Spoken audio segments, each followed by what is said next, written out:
هلا بالنسبة لمجال الديكور وتصميم الديكورات، يعني هو أنا هواية عندي من من طفولتي، من صغري أحب تصميم الديكور وهي الأمور، لأني أخترع يعني شغلة أو قطعة من أمور كتير بسيطة متواجدة بين إيدي.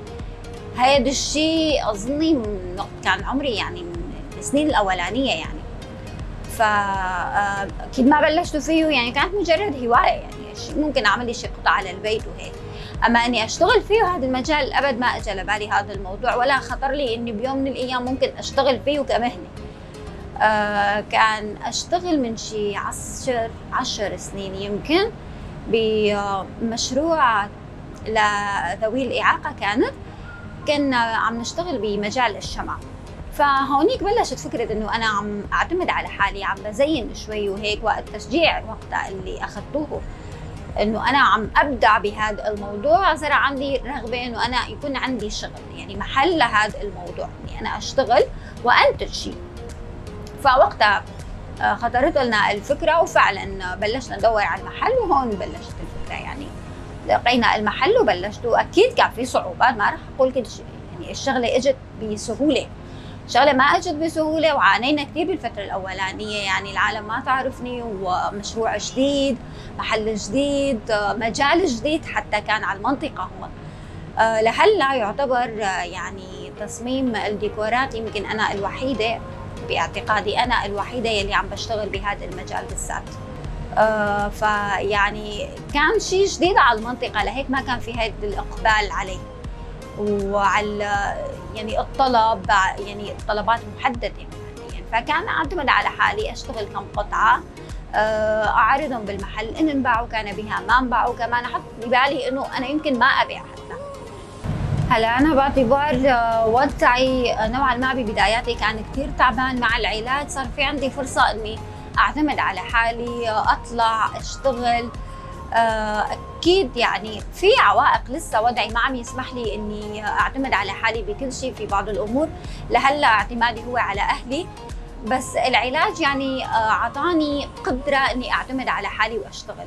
فبالتالي قدرت اشتغل كمان بالمعمل. هذا الشيء اعطاني حافز انه انا قدراني ابدع، قدراني اعتمد على حالي واشتغل، وانا ما افرق عن غيري بشيء. فهذا الشيء قواني نفسيا، وعم يعني زرع فيني اراده. كمان اهتمام اهلي فيني بالبيت، يعني من طفولتي عم يزرعوا اراده قويه فيني، يشجعوني، يحسسوني انه انا قادره اعمل كل شيء. يعني التشجيع اللي عم اخذه ضمن البيت من اهلي، من اخواتي، قوى شخصيتي لدرجه انه انا ماني مضطره اخجل بحالي. فلهيك ضليت عم امشي بدون ما اتردد، بدون خوف، بدون اي تفكير سلبي. دائما عم بفائل حالي بانه المستقبل افضل، واكيد انا قادره اوصل لاهدافي واحقق شيء كثير حلو لحالي. لان دائما نعرف مجرد ما نحن فكرنا تفكير سلبي اكيد ما راح ننجح بحياتنا.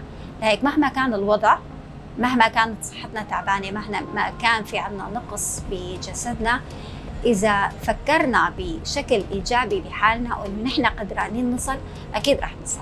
هلا اول شيء واول خطوه لازم تتقدم هو الدعم النفسي. هن اكثر شيء بحاجه دعم نفسي، لانه نحن مجتمعنا للاسف عم يزرع خوف جوات يعني الشخص اللي عنده ضعف جسدي. فلهيك الدعم النفسي هو كبدايه يعني تكون بدايه منيحه.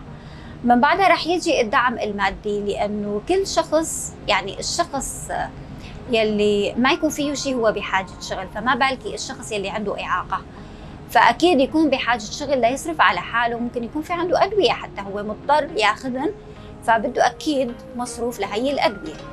هلا النساء بشكل عام انه انتم قدرانين تعملوا ايش ما بدكن، ابدعوا. المراه دائما موهوبه، دائما عندها قدره على الابداع وخلق، ويعني امور كثير مهمه بحياتها. فابدعوا، يعني استفادوا من كل الموجود قدام ايدكم، استغلوا المواد اللي موجوده قدامكم، طوروا حالكم، طوروا مهاراتكم. الانترنت عم يعطينا كثير افكار حلوه ممكن نحن نستفاد منها.